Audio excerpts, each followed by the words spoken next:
All In Sports Network. We love sports.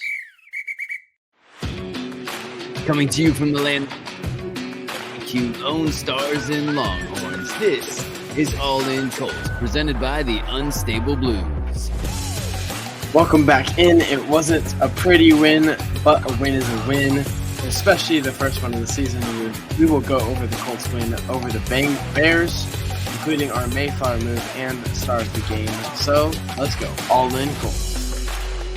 I'm Kevin. This is my son Liam. We are the Unstable Blues. Happy to present All In Colts as part of the Rogue Media Sports Network.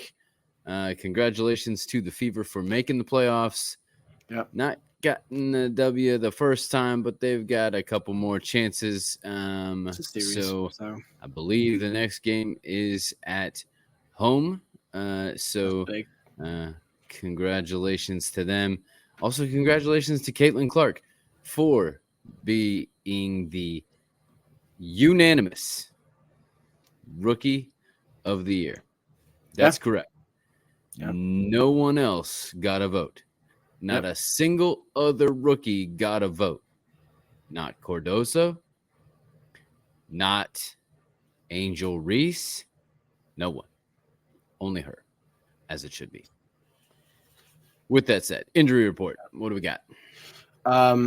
So we have Kenny Moore with a hip injury. It was later in the game, so wasn't much to be affected by it. And then Kwity Paye had a quad injury. So that is, and it was like back-to-back plays. I know, so and weird. There was somebody even before that had something. I felt like it was like back to back. Nobody else made the injury report part of it. So the narrative of the game goes a little bit of something like this: the defense came to play and made some plays. 3 takeaways, including 2 for our number 1 corner, Jalen Jones, and the Latu strip that was recovered eventually by Grove. Big in there also, sorry. No, it's fine. But I mean, you said you wanted Latu to do stuff to Caleb Williams. It looked like he definitely did that. I mean, obviously there was the strip sack, but constantly getting pressured. I mean, there was one play where he got to Caleb and then Caleb kind of spun out of something and Latu slipped. I'm like, okay, that's not getting his ankles broke necessarily. That's just him slipping. That was the only big thing that I saw from Latu. Anything else, Latu was constantly getting pressure, constantly beating the tackle. So it was just really good day for just the defense as a whole, honestly. They had 4 total sacks and then 7 TFLs on top of that and 6 QB hits. So they were, like we said, like we wanted them to be, constantly in the backfield up on that rookie. And finally, we did not have a 100-plus rusher. Now, it is the Bears, and that's what everyone's going to say. It's the Bears. It's the Bears. We'll get to that. We'll get to that later. But it is still good. I think we allowed 63 rushing yards overall, and they had multiple rushers. I think DeAndre Swift at one point was averaging just over 1 yard per carry. So props and to he wasn't even their top rusher. The rookie was. They did still allow 2 receivers to combine for over 200 yards and 2 TDs. So, there's a little bit of give and take there. Well, I mean, so we talked about it last week. Does AR's last interception count as a pick? The Hail Mary? Does 50 of those yards? That wasn't even – DJ Moore wasn't even – that was – are you talking about at the end of the half, the Hail Mary that got tipped? And DJ Moore wasn't one of the 2. It was Odunze and Komet. We will highlight them in the stat sheet coming up. Gotcha. Okay. But, offense. The offense continued to kind of sputter. We had bright spots, but AR throwing 2 interceptions was not one of them. Yeah. It One of them seems was tipped, but still, I don't know what he was looking for there. I don't know if it was a throwaway, but it looked like he was trying to float it past the people. There was 3 guys there. You shouldn't be throwing that. Yeah, I think one of my most frustrating passes was downs in the flat. Mm-hmm.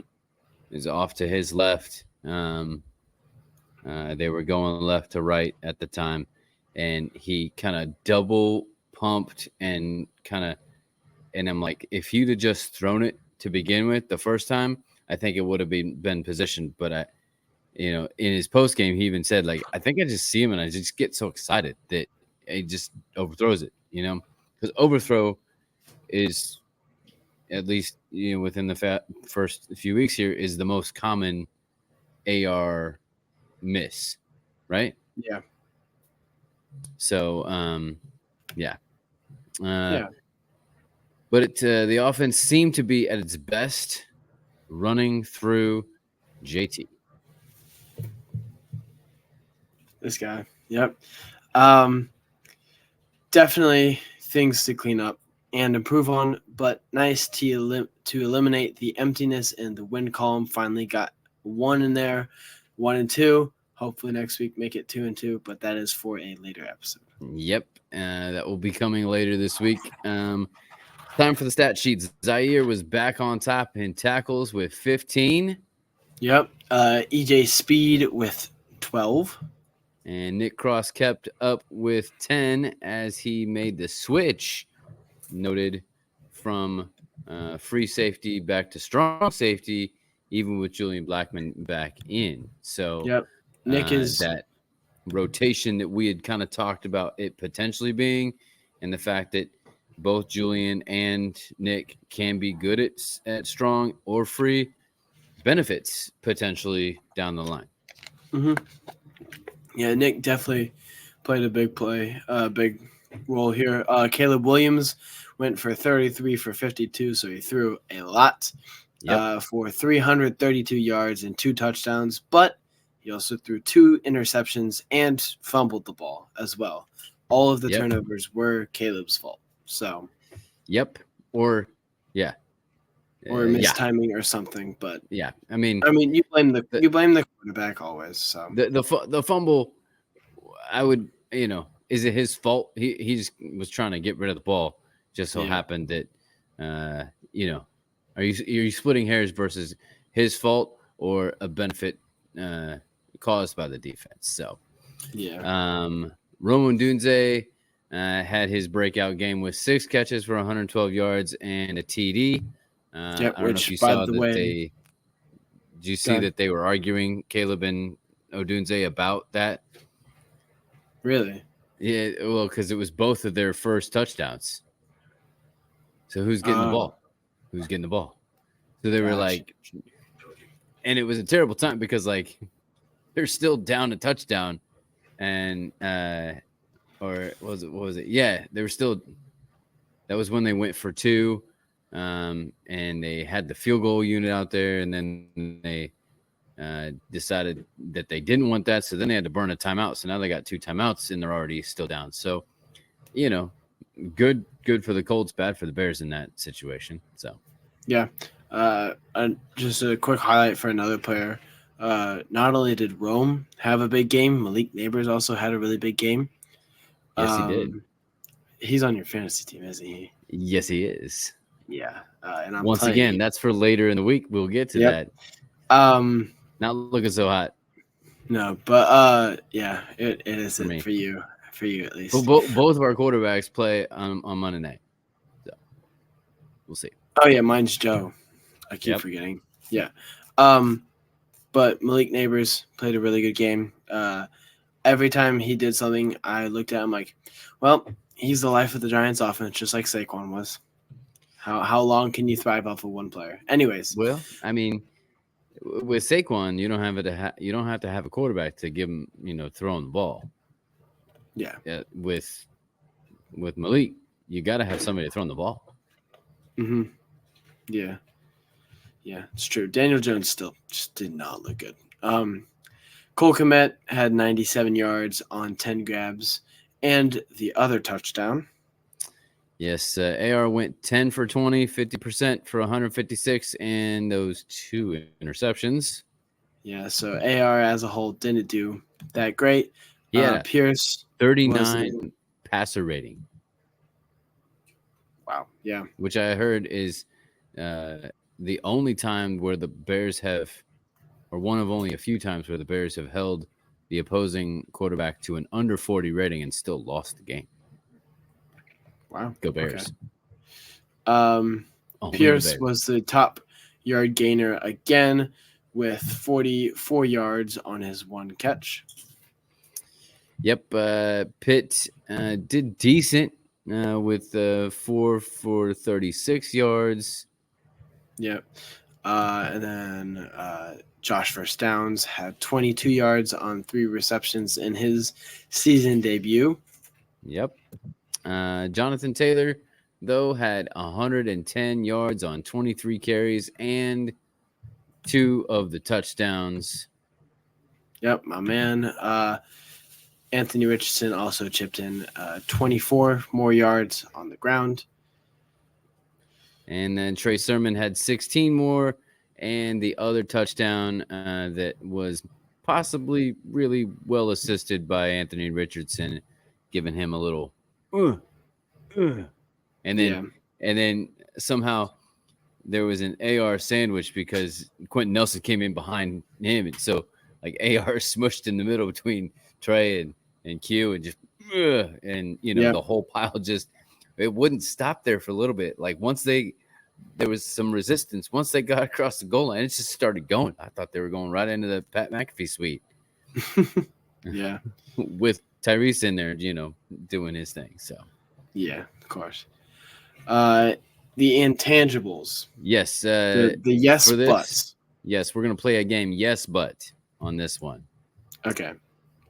Yes, the Colts held the Bears to 63 yards rushing, but as you pointed out, so have the 2 other teams that they have played.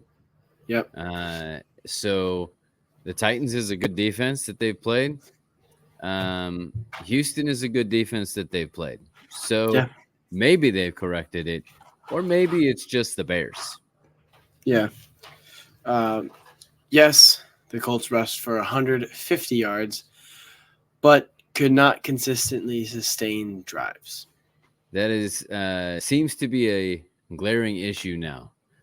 That we can't get momentum going on our offense where we can sustain drives for much longer than one first down at a time.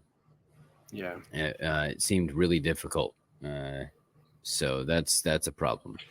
Yes, the Colts took the ball away 3 times, but they also gave it up 2 times. One of those was in the end zone, taking points off the board toward the beginning of the game. Yep. Yes, the Colts' deep shots were there, and the intermediate game was better, but there are still misses that should not be misses. Yeah. Sad. Like all those sailing or this or that. The first few weeks, we could blame it on the receivers. This week was pretty much all Anthony Richardson from what I saw. There weren't a whole lot of bad routes or anything. It was just he missed. I missed. Yep. Yes, Jalen Jones had 2 interceptions, but he also had 2 pass interference penalties that could have been pretty costly. Thankfully, it's the Bears and it wasn't. But sometimes that's how it works. Tough sledding. Definitely.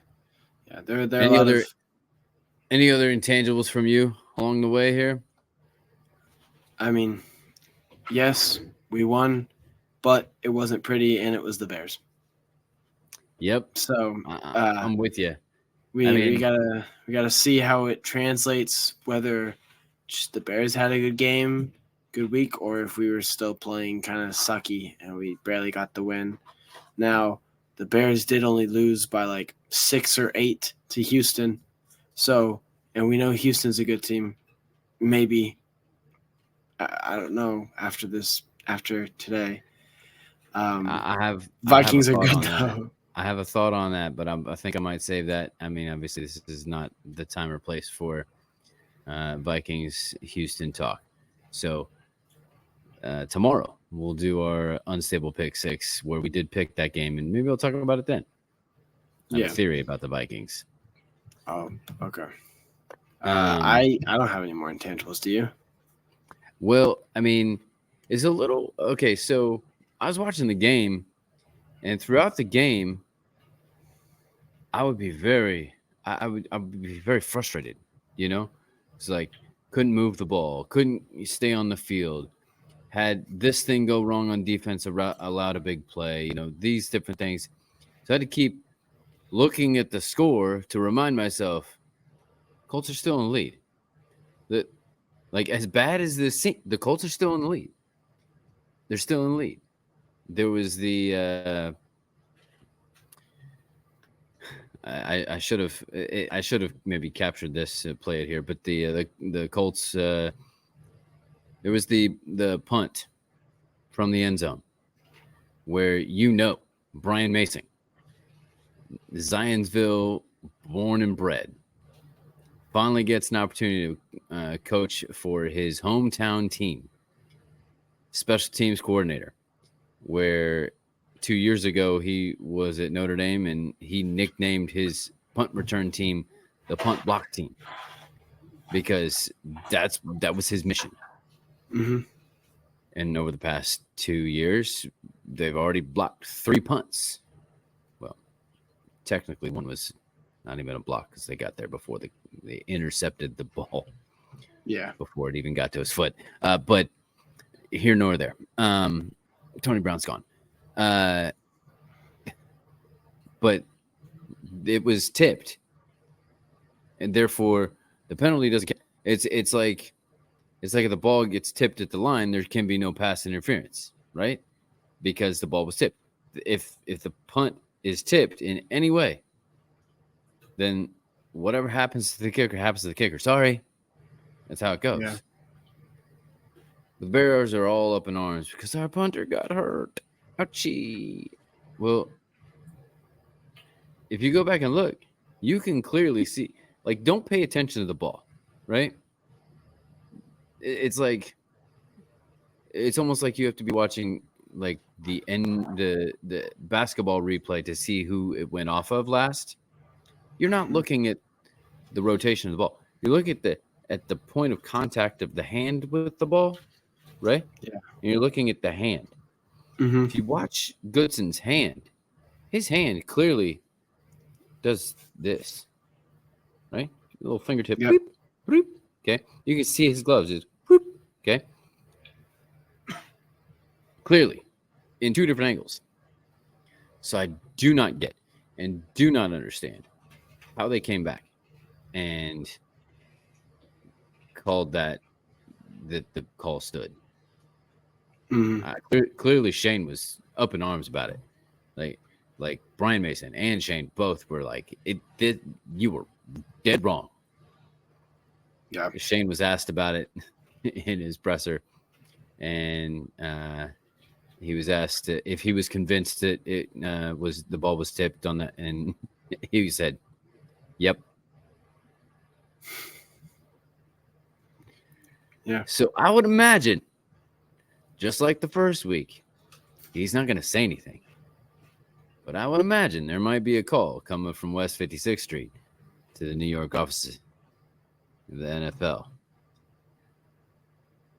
And the Colts are going to be on the other line going, hey, you need to pay better attention to this stuff. Make sure this doesn't happen again because we're coming. Where's your punters? Right? Like, Yeah. that's just kind of, I like that MO. I'm cool with that. So, because that could have been a huge shift. Thankfully, the very next play, guess what? And I think Shane even went out there and said this because I was saying it at the same time.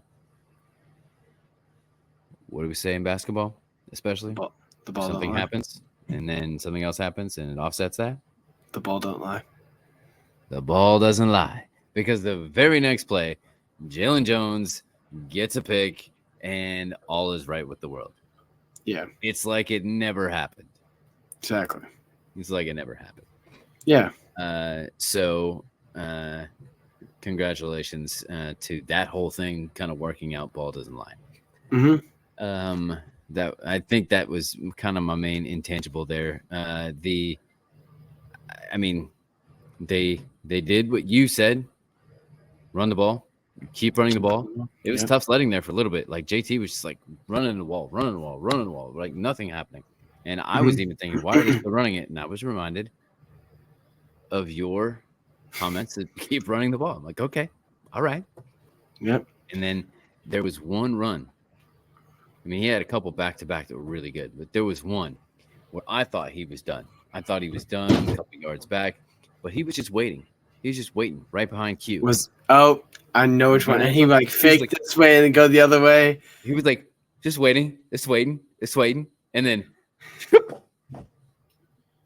he gone. Yep. All of a sudden.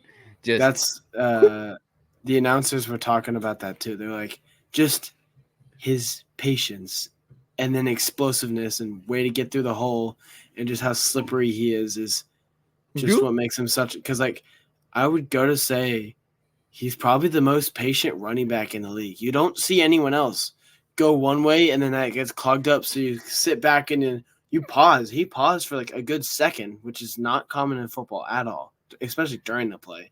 So he stops and he just kind of waits, and he's like, okay, I see the hole now. I'm going to go fake cut this way, bounce to the outside, bounce back to the inside, get shoved out of bounds. It was just really, really good play. I see here. I'm dishing out all these presser bits that I don't have film of. I have one, but I'm waiting on that one. AR, tell me how common this is, or if this is just otherworldly. AR was talking about one play. I don't remember which play it was, but it was a play where there was an RPO, and he gave JT the ball, but in the process also warned him, hey, nickel's coming in. So he could juke him out and go around him. Is that normal to have that level of communication in play mode during a play where you can see all of that happening and have time to communicate and warn about that? Is this a rhetorical question or no? I'm asking.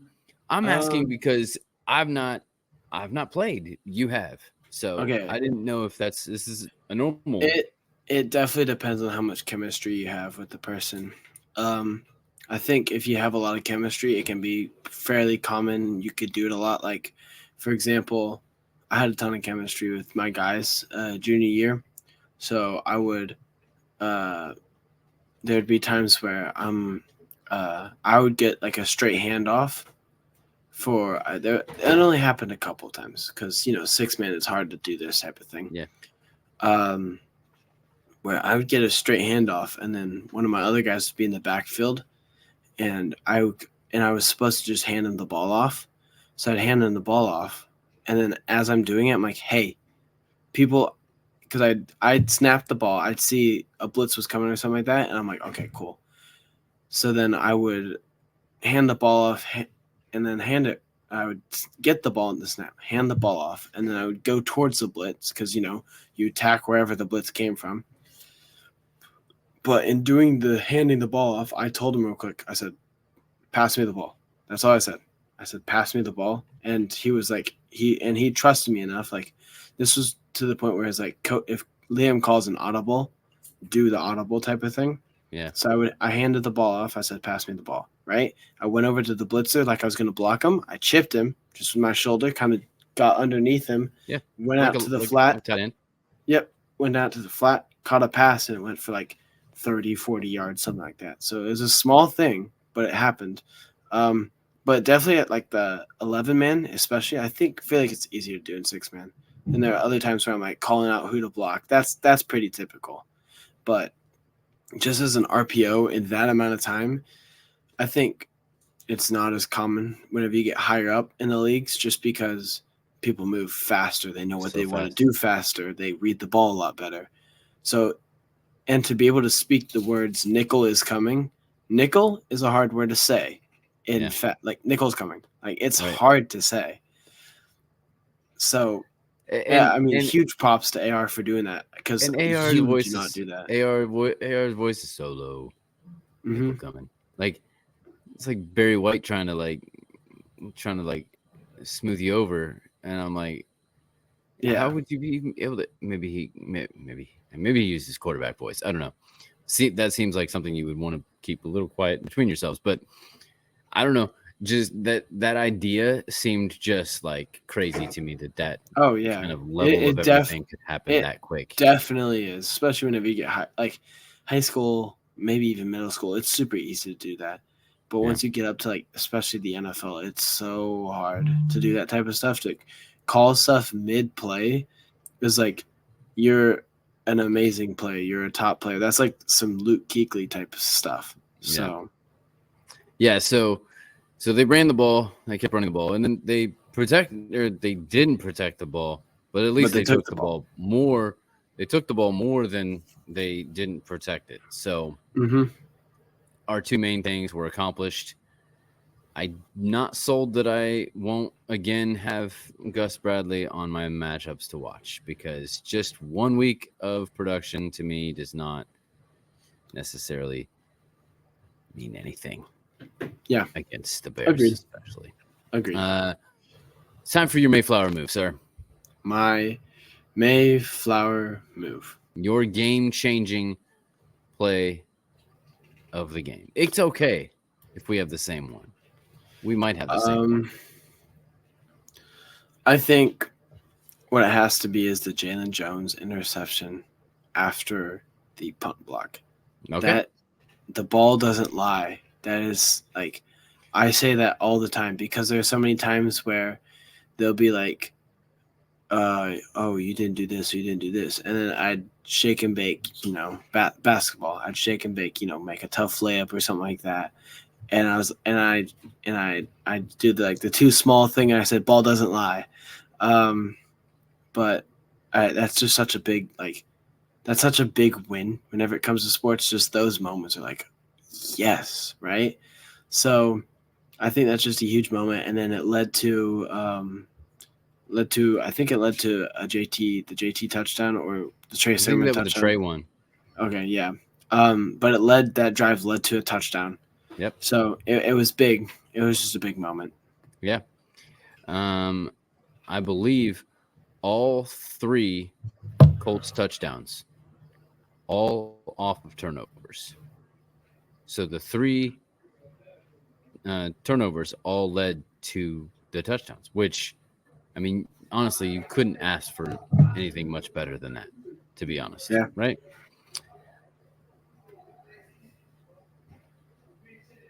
Interesting. A little light show there. In mine? No. They had the lights off for a second. Oh, I didn't notice.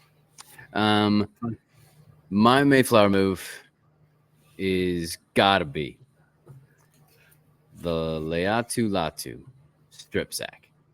Oh, first sack, first forced fumble against somebody that he is very familiar with. Caleb right there about to throw it, and I went for the ball. I mean, he's a great player. I mean, super slippery and elusive. So, we knew that coming into this week. And getting him, today felt good because, playing the past 2 years, I know a little bit about him and stuff like that. So it felt good to get that today. Yep. Doing the same thing he does back in his college years. Yep. It's really too bad that Caleb Williams is not in the AFC South. I think that would have been a fun matchup the rest of their career. But, anytime they'll play the Bears, it's going to be that UCLA, USC thing all over again. And I'm betting on Latu every single time. I think that was a big change in the game because all of a sudden now, once again, led to another touchdown. Now you're up multiple scores instead of just one score. It really shifted the game quite a bit. So Definitely. Not that I disagree with your. I think that's a great call. Obviously, there were 3 big potential Mayflower moves with the turnovers. There's a potential danger there. I know. Okay, and that final kickoff of the Bears, there was that they called the onside. They were going to do onside, and then they weren't going to do onside, and then the Colts were confused, had wrong personnel, tried to call a timeout even, but it wasn't awarded.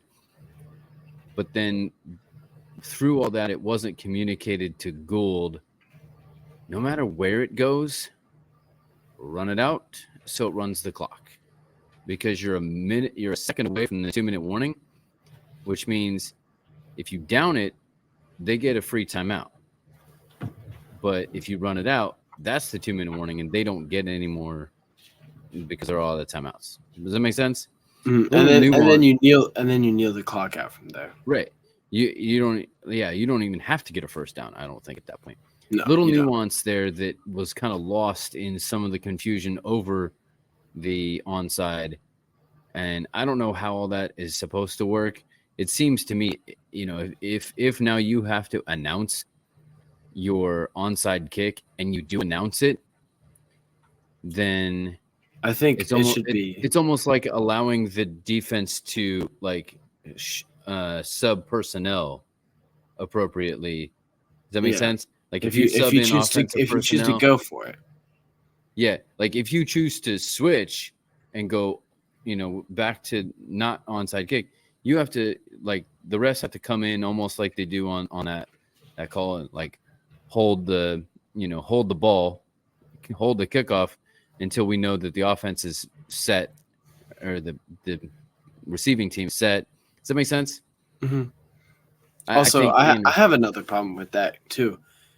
If you're gonna call an onside kick and kick it deep, why wouldn't you just always call an onside? Let's say you're doing an ons. Oh wait, never mind. You can only do it in the fourth quarter. Yeah. They only can do it in the last bit of the. That might have been it. I don't know if they can do it if it's outside 2 minutes. No, you can't. It's last 2 minutes of the fourth quarter. So then no. I think it is just the fourth quarter, just in general. I don't think so. Yeah, I need to look up the rules now. All right, you look that up, because we got to know now. We're too deep in this. We have to have accurate information here for our people. The new kickoff rule: when you announce the onside kick, can you do it outside of 2 minutes? I think that you can only do it inside of 2 minutes, is what my recollection is of this. Let me know what you find. Teams can only attempt an onside kick in the fourth quarter. Fourth quarter, period. Not quarter. Inside 2 minutes. Okay. Fourth quarter, and when the team is trailing. Okay. So it wasn't a rule situation where it was like, no, you can't do that. It was literally they decided to switch, and therefore they just decided to kick it deep and play defense, which obviously didn't work out. Yeah, I don't know why you're deciding. Well, I mean, I guess you have one. I guess you have one timeout, and if you have the 2 minute rule. You have the 2 minute warning. That was it, and it was 2:01. They had a timeout as well. No, they were out. They used it because they used the one earlier on their 2 minute 2-point conversion try. Mm-hmm. And then there was confusion over the field goal offense unit. And then they used 2 more on their drive down the field. So they didn't have it. I thought they did. Okay, my mistake. Yeah, I mean, so I don't know. It's a little bit of poor clock management on both sides there toward the end. And one of those things that you're gonna get cleaned up, but it's that those are so rare situations. How often are you gonna practice those and talk through those? So yeah, that makes sense. Well, that is all. We are too early here. We can't do that. We can't do that. We didn't What am even I do the doing? start of the game. Oh no! I am completely not the star of the game. Who's your star of the game? I was ready to just jump.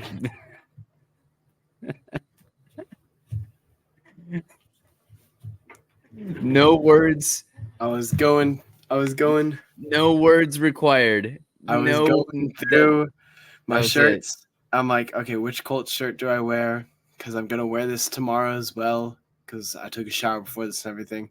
I'm gonna wear this tomorrow to my Old Testament class where I talk about football with people, and I'm gonna show it off proudly. Especially because the person who sits next to me, they're a Saints fan. Their team lost today. So I'm gonna wear it proudly. But I was like, you know what? Let's go with the person who I'm going to start a game with. I was choosing between Jalen and JT. I'm like, I don't know which one. And then my excuse was I didn't see JT mess up except once. He dropped one pass that should have been caught, would have been a first down. It was a little bit out. Clear out in front of him. It tipped both of his hands and fell through. He should have caught it. He's a running back, not a receiver. But remember, we've complimented him on his good receiving back. Yes, but there's a difference. Your job as a receiver is to catch. Your job as a running back is to run. Yes, but like Zach Moss can catch that type of stuff. Okay, Zach Moss is. I'm giving him an out. But I'm giving him out. It was way out in front of him. Okay, so then no mistakes from JT then. There you go. And I saw mistakes from Jalen Jones. He missed some tackles. Yeah, I mean he slowed him down. He had PIs. He slowed him down, but he missed tackles. Yep. So I went with JT. There you go. I'm going to go with Jalen Jones. Breakout game, 2 picks. 7th round pick. It's hard not to do someone with 2 picks. He's from Texas A&M, which A&M, but is not our favorite. It's a little cult-like. I don't know what that dance they do, but I was trying. I don't know, and I was attempting this. We sway, and yeah. We were a little weirded out, but he's from Texas. He went to school in Texas. 7th round pick, getting 2 picks. So, congratulations. Keep it up. All of a sudden, first, he's the number 1 corner out of nowhere. So, good job. Yeah. Congrats. I think we're ready now. I think we can do it now. Yeah. Okay. That is now all it for today. Tomorrow we'll be back with an early edition of the Unstable Pick 6. Later this week we will have our update from the Sour Fantasy Stable and our preview of the Colts and Steelers for a 3rd year in a row in Indy. This is Liam. And this is Kevin. Reminding you to stay all in Colts. All in Sports Network. We love sports.